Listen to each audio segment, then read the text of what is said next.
사도신경 하심으로 오늘 기도회 시작하도록 하겠습니다. 나는 전능하신 아버지 하나님 천지의 창조주를 믿습니다. 나는 그의 유일하신 아들 우리 주 예수 그리스도를 믿습니다. 그는 성령으로 잉태되어 동정녀 마리아에게서 나시고 본디오 빌라도에게 고난을 받아 십자가에 못 박혀 죽으시고 장사된 지 사흘 만에 죽은 자 가운데서 다시 살아나셨으며 하늘에 오르시어 전능하신 아버지 하나님 우편에 앉아 계시다가 거기로부터 살아있는 자와 죽은 자를 심판하러 오십니다. 나는 성령을 믿으며 거룩한 공교회와 성도의 교제와 죄를 용서받는 것과 몸의 부활과 영생을 믿습니다.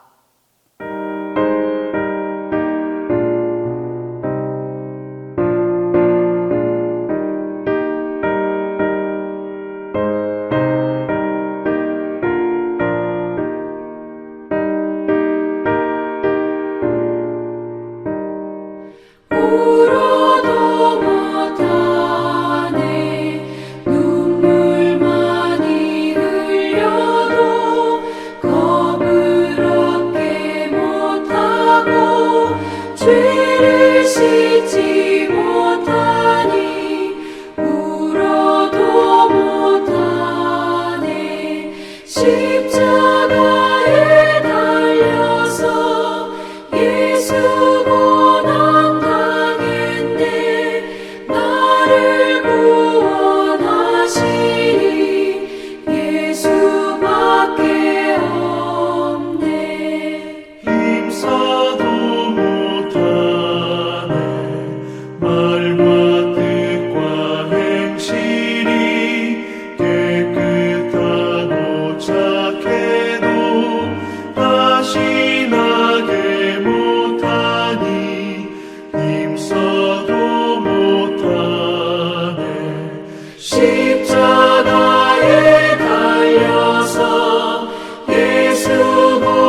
오늘 우리에게 주신 하나님의 말씀은 누가복음 6장 43절에서 45절입니다.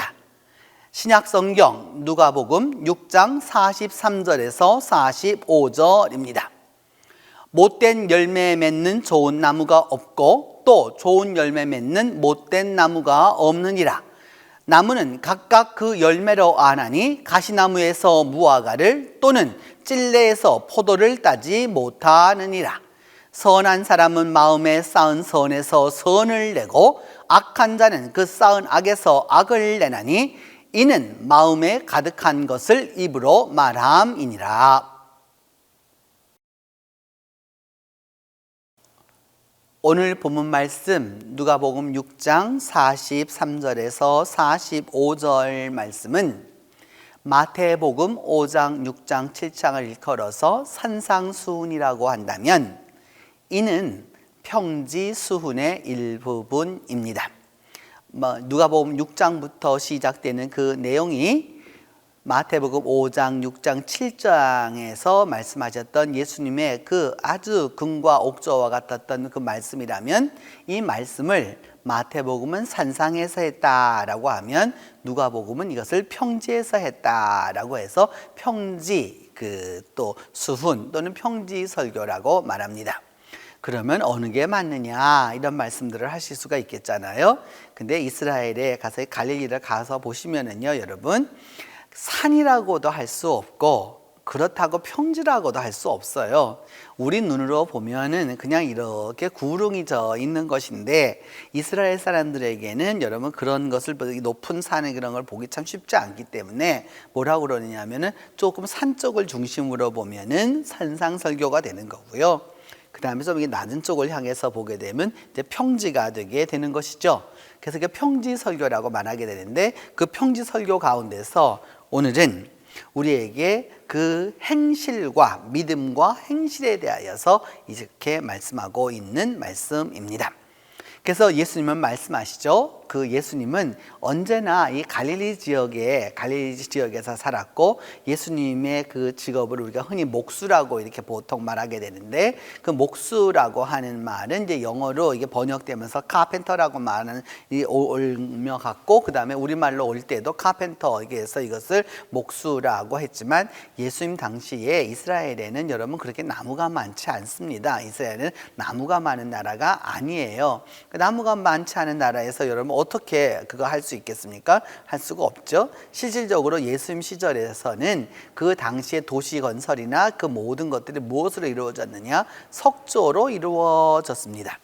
그래서 예수님이 그 데가볼리라고 하는 10개의 도시, 신도시들이죠. 이렇게 데가볼리라든지 또는 지금의 비나스라고 하는 그 빌립보 가이사라라든지 이 모든 지역을 다니실 때 그 예수님의 실질적인 일은 나무와 관계된 일도 많이 하셨겠지만 돌과 관계되는 일을 더 많이 하셨을 것입니다.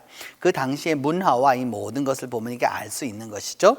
그리고 또 예수님은 이 갈릴리라고 하는 이 지역 나사렛, 당시로서는 여러분 별 볼 일 없었던 곳이죠. 지금도 가서 보면 나사렛은 그렇게 크게 인정받는 곳이 아닙니다. 그럼 이 지역에 살고 계셨던 예수님의 그 삶이라고 하는 것은 여러분 요즘 말로 하면 좋게 말하면 전원적인 삶을 많이 사셨던 것이죠. 그래서 예수님의 그 이야기에는 여러분 소위 전원적 이야기, 또 다른 말로 하면 시골 이야기가 많이 나옵니다. 농사 짓는 이야기도 많이 하시고요. 일반 보통 사람들, 그 당시 사람들의 도시에 살고 있지 아니하는 일반인들이 다 들으면 알 수 있는 그런 말씀을 많이 하셨습니다. 우리는 사실 지금 현재 많은 우리나라 국민의 거의 90% 이상이 전부 다 도시에 살고 있기 때문에 도시적인 마인드와 도시적인 이런 생각들을 갖고 살아가고 있는 것이지만 예수님 시절에는 그렇지 않았다라는 거죠. 그래서 한쪽에서는 도시가, 한쪽에서는 여전히 그 농촌이 존재하는 바로 그런 시대였습니다. 오늘 예수님의 그래서 말씀은 무엇이었느냐 하면은 믿음과 행위를 말씀하면서 못된 열매 맺는 좋은 나무가 없다. 나무는 좋은데 열매가 나쁜 열매가 맺히고 못된 열매가 맺힌다. 있을 수가 없다라는 겁니다. 또 반대로 나무가 아주 못된 나무인데 거기에서 좋은 열매가 달린다? 있을 수가 없다라고 이렇게 말씀하는 거죠. 그래서 예수님은 말씀하기를 나무가 좋은 나무인지 그렇지 않은 나무인지는 뭘 보면 아느냐? 그 열매를 보면 안다라고 이렇게 말씀하고 계시는 것이죠. 나무가 정말 좋으냐 그렇지 못하냐 하는 것을 알 수 있는 것은 바로 그 열매다라고 하는 것을 알 수 있습니다. 그래서 예수님은 아주 구체적인 그 표현으로 가시나무에서 무화과를 딸 수가 없고 또는 찔레에서 포도를 딸 수가 없다라고까지도 이렇게 아주 강력하게 말씀하시는 것이죠.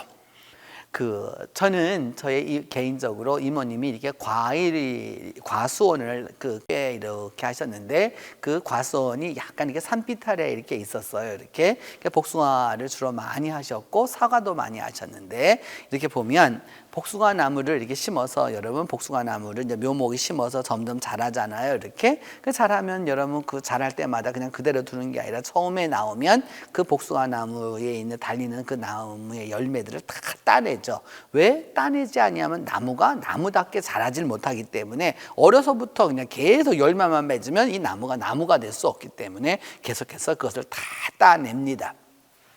그래서 어느 일정 기간이 지나서 이제 나무가 나무 정도 될 수 있을 때가 되게 되면 이제 그때부터 여러분 뭐냐면 그 복숭아 나무에서 또는 사과 나무에서 이제 그 열매를 얻기 시작하는 것이죠. 그래서 그 열매를 보면 그래서 이 나무를 보면 이 나무는 어떤 그 과일이 난다라고 하는 것을 그 과수원 주인은 꼭 다 압니다. 일반인은 가서 보면 몰라요. 이 나무의 복숭아나 저 나무 복숭아나 이 사과나 저 사과나 별로 그 차이를 느낄 수가 없어요. 그러나 과수원 주인은 압니다. 이 나무에서 달리는 복숭아는 맛있는 복숭아고 이 나무에서 달리는 것은 그렇지 못한 복숭아고 이 사과는 좋은 사과이지만 이 사과는 좋지 못하다는 것을 압니다. 어떻게 할까요? 그 열매로 아는 것이죠. 같은 밭에 있습니다. 같은 농부가 농부를 해서 같은 거름을 주고 같은 비료를 주고 똑같이 농사를 합니다. 그럼에도 불구하고 나쁜 나무에서는 좋은 열매가 열리지 않습니다. 그리고 좋은 열매를 달리는 그 나무는 나쁜 나무가 절대 될 수 없는 것이죠. 그렇기 때문에 그 열매를 보아서 그 나무의 좋고 나쁨을 알 수 있다라고 예수님은 말씀하시는 것입니다. 이 말씀은 오늘도 동일하다라고 할 수 있습니다. 저는 이게 교회에 있다 보면 우리 교회에는 큰 소나무가 두 개가 이렇게 큰 소나무가 두 개가 있는데 그 소나무 두 개를 보면 어느 해에는 여러분 솔방울이 아주 많이 열리는 해가 있고요. 또 그렇지 못한 때가 있고 이렇게 그래요. 이렇게 보면. 근데 나무로 보면 이게 처하고 있는 위치가 썩 좋지 못하다라는 걸 알 수 있죠. 그래서 우리 그 주차장 입구에 들어오는 그 소나무에는 솔방울이 아주 많이 달려요. 솔방울이 많이 달린다라고 하는 것은 좋은 일이냐 하면 그렇지 못한 일입니다. 적당한 솔방울이 달려야 하는 것이지 그렇게 솔방울이 많이 달린다라고 하는 것은 씨를 퍼뜨리겠다는 거예요. 씨를 퍼뜨리겠다는 말은 무슨 뜻이냐? 곧 이 나무가 생명이 길지 못하다는 것을 본능적으로 알고 있다라는 뜻입니다. 그래서 여러분 어떠하냐? 그 소나무에 생각지 않은 듯이 솔방울이 많이 달리게 된다라고 하는 것은 그냥 달렸구나라는 게 아니라 이 나무가 지금 현재 어렵다라고 하는 것을 보여주고 있는 것입니다. 나무와 열매가 이와 같을진데 믿음과 행위는 어떠하냐라고 하는 것을 보면서 예수님 말씀하고 계시죠.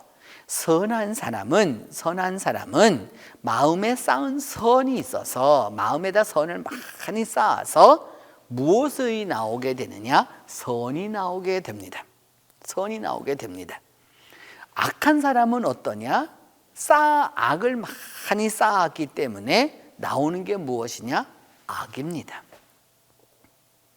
그래서 결국 사람은 무엇을 말하느냐? 마음에 가득한 것을 말한다라고 예수님은 말씀합니다. 우리는 여러분 가끔 이런 일을 하잖아요.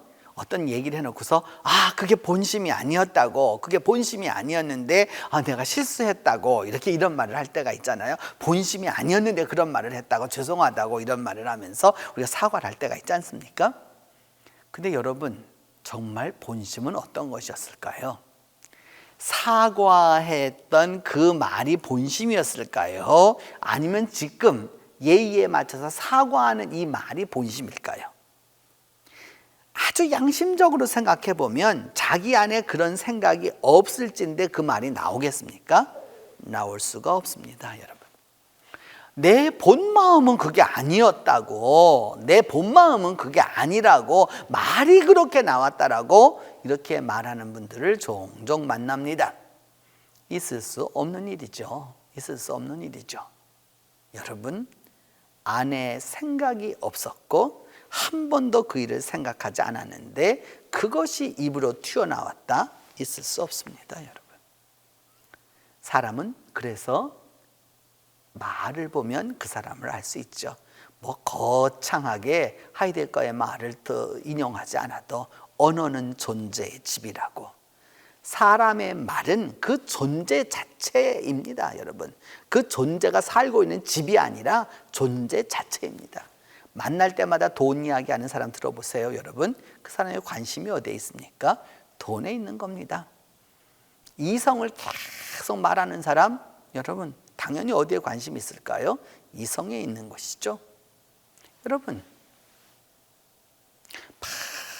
많은 여러 가지 투기에 대하여서 이야기하고 부동산에 대해서 이야기하는 사람, 부동산에 관심이 없을진데 그것을 얘기할 리가 없는 것이죠. 결국 안에 있는 것이 다 나오게 되어 있는 것이죠. 그렇기 때문에 신앙은, 여러분, 믿음은 우리가 믿음 생활을 하게 되었을 때 구원은 은혜로 받는 것이지만 그 은혜를 유지하는 것은 믿음 생활이 분명해야 합니다. 그리고 그 믿음 생활이 분명하다라고 하는 것은 구체적으로 어떻게 알 수 있느냐? 열매를 보면 압니다. 여러분, 아무리 코로나 시대라고 1년에 한 번도 교회에 나오지 아니하고 1년에 한 번도 헌금하지 아니하고 그러면서도 여러분 교인이라고 말할 수 있습니까? 교인이라고 말할 수 있어요? 얼굴이 못 나오면 여러분 나올 수 있는 다양한 방식이 있고 교회는 다양한 방식을 통해서 지금도 심지어 지금 이 기도회조차도 온라인으로 다 알려줍니다. 다 알려줍니다. 누구든지 들어와서 다 할 수 있습니다. 들어오지 않습니다. 그러면서도 뭐라고 얘기하죠? 교회가 왜? 교회가 어쨌다는 겁니까? 여러분, 우리가 분명하게 이해해 두어야 하는 것이죠. 내 안에 무엇이 있느냐가 결국 그것이 나로 하여금 표출하게 하고 나를 평가하게 만드는 것이다 라는 것입니다. 예수가 가득 차면 예수가 나오게 되어 있는 거고요. 성경이 가득 차면 성경이 나오게 되어 있는 거고요. 선이 가득 찬 사람은 선이 나오게 되어 있는 거고, 여러분, 남에게 도움을 주고자 하는 마음이 가득한 사람은 남에게 도움을 주고자 하는 이야기를 하는 거고요. 선교에 대한 마음이 불길이 일어나는 사람은 선교를 이야기하는 것이에요. 며칠 전 저는 90대 할머니의 전화를 받았습니다. 그 할머니의 관심은 어디에 있느냐? 선교에 있습니다. 나이 90이 되었지만 뭐에 관심이 있느냐? 선교에 관심이 있어요. 팔다리 쑤시고 이런 거에 관심 있지 않아요. 지난해에는 그분은 여러분 사고가 나가지고서 6개월 동안 요양병원에 가서 있어야 되었어요. 그럼에도 불구하고 아직도 뭐가 불타오르느냐? 선교에 대한 열정이 불타오릅니다. 왜? 선교가 그 안에 있기 때문인 것이죠. 믿음은 행위를 동반합니다. 은혜는 여러분, 우리가 구원은 은혜로 받았어요. 은혜로 받았어요. 분명히 은혜로 받은 것이 분명합니다. 그러면 은혜 받은 자의 삶은 어떠해야 되느냐? 열매가 있어야 하는 것이죠. 그래서 그 열매를 보면 정말로 은혜를 받았는지 안 받았는지 알 수 있습니다. 여러 가지 말을 하죠. 사람들이 여러 가지 말을 하고, 교회를 보면 여러분 여러 가지 것들을 갖고 이야기하고 그런 사람들을 보죠. 결국 그 입술의 열매로 그 사람이 그 결국을 살게 되는 것입니다. 주님 안에서 여러분 오늘 하루를 살아가면서 또 그리고 우리가 살아가는 이 삶 속에서 꼭 기억해야 할 것은 무엇이냐? 좋은 나무가 좋은 열매를 맺는 것입니다. 내 안에 있는 것이 내 밖으로 나오는 것이죠. 그래서 우리가 예수 안에 있을 때, 내가 예수가 내 안에 가득하게 되었었을 때 예수가 나를 통해서 표출되게 되는 것이죠. 그것이 믿음 생활입니다. 그것이 신앙 생활입니다. 그리고 그 일을 올바로 했었을 때야 이 결실의 계절에 우리가 얻을 수 있는 것은 무엇이냐? 정말 좋은 열매를 얻게 되는 것이죠. 열매를 얻는 것은 시기가 있습니다. 심어야 되고요, 자라야 되고요, 가꿔야 되고요, 그리고 거두는 것입니다. 거두는 때에 그냥 열매가 저절로 열리지 않습니다. 믿음 생활은 쉬운 게 아니에요. 믿음은 구원은 공짜로 받았을지 몰라도 믿음 생활은 공짜가 될 수 없습니다. 여러분, 이것을 우리가 분명히 깨닫고 올바로 믿음 생활했을 때 주 안에서 주님이 원하시는 열매를 맺어가며 좋은 나무로 자라게 될 것입니다. 함께 기도합니다. 첫 번째는 우리가 믿음의 올 열매를 올바로 맺고 그래서 좋은 나무가 될 수 있도록 위하여서 기도하겠습니다. 두 번째는 하나님 우리에게 선한 마음을 더하여 주셔서, 마음에 선함을 더하여 주셔서 선하고 선한 우리의 속사람을 가꾸어 갈 수 있도록 위하여서 기도합니다. 세 번째는 우리 믿음의 삶이 항상 주님 앞에서 올바로 서게 하여 주셔서 아름다운 말을 할 수 있도록 위하여서 기도하겠습니다. 네 번째는 우리 성도들의 삶과 일터를 축복하여 주시고 하나님의 축복을 더해달라고 기도하겠습니다. 그리함으로 말미암아 우리 성도들의 그 일터와 삶과 또 가정과 그 모든 것에서 좋은 열매들이 주렁주렁 열리도록 위하여서 기도합니다. 우리 네 가지 제목을 놓고 함께 기도하겠습니다. 은혜로우신 하나님, 우리의 열매를 보면 우리 스스로가 볼진대도 좋은 나무가 아님을 주님 앞에 고백하지 아니할 수가 없습니다. 하나님, 이제라도 주님 앞에 올바로 서서 나아가고자 하오니 우리에게 은혜를 베풀어 주셔서 올바른 믿음 생활함으로 말미암아 우리 모두가 다 좋은 나무가 될 수 있도록 하나님이 함께하여 주시옵소서. 하나님, 믿음의 좋은 나무가 되게 하여 주시고 언어의 좋은 나무가 되게 하여 주시고 행실의 좋은 나무가 되게 하여 주셔서 우리가 진정 주님이 원하시는 좋은 나무로 나아갈 수 있도록 하나님이 함께하여 주시옵소서. 하나님, 우리 마음에 선함을 더하여 주시기를 원합니다. 악하고 혼돈된 세상 속에서 하나님, 우리 마음속에 선의 선을 더하여 주셔서 우리의 속사람이 선하게 가꾸어져 갈 수 있도록 하나님, 우리에게 선함을 더하여 주시옵소서. 또한 하나님 아버지, 우리 모두의 삶이, 우리의 믿음과 삶이 항상 주님 안에서 올바로 서게 하여 주셔서 우리에게서, 우리의 입술로 나오는 말들이 아름다운 말을 하게 하여 주시고 우리 마음에 가득한 말을 함으로 말미암아 주님께 덕되는 언어를 사용할 수 있도록 하나님 함께하여 주시기를 기도하고 원합니다. 그리함으로 말미암아 하나님 함께하여 주시고 하나님이 도와주셔서 우리 성도들의 삶과 일터를 축복하여 주셔서 하나님의 축복이 함께하는 놀라운 역사를 경험할 수 있도록 하나님이 도와주시옵소서. 주님, 우리 동신교회 성도들은 모두 다 좋은 나무가 되어서 좋은 열매를 주렁주렁 맺을 수 있도록 도와주시고 믿음의 열매를 맺게 하여 주시고 기도의 열매를 맺게 하여 주시고 간구의 열매를 맺게 하여 주시고 선교의 열매를 맺게 하여 주시고 성령의 열매를 맺을 수 있어서 말씀의 열매를 맺을 수 있어서 또한 주님 앞에 나오는 믿음의 열매들이 가득하게 열리도록 하나님이 축복하여 주시옵소서. 그리함으로 말미암아 이 어려운 때에 우리 모두가 좋은 나무가 되어서 좋은 열매로 말미암아 이웃과 교우들과 교회와 사회에 좋은 역할을 또 좋은 영향을 좋은 영향을 주도록 하나님이 함께해 주옵소서. 이제는 주님께서 가르쳐준 기도로 오늘 기도회 마치도록 합니다. 하늘에 계신 우리 아버지, 아버지의 이름을 거룩하게 하시며 아버지의 나라가 오게 하시며 아버지의 뜻이 하늘에서와 같이 땅에서도 이루어지게 하소서. 오늘 우리에게 일용할 양식을 주시고 우리가 우리에게 잘못한 사람을 용서하여 준 것 같이 우리 죄를 용서하여 주시고 우리를 시험에 빠지지 않게 하시고 악에서 구하소서. 나라와 권능과 영광이 영원히 아버지의 것입니다.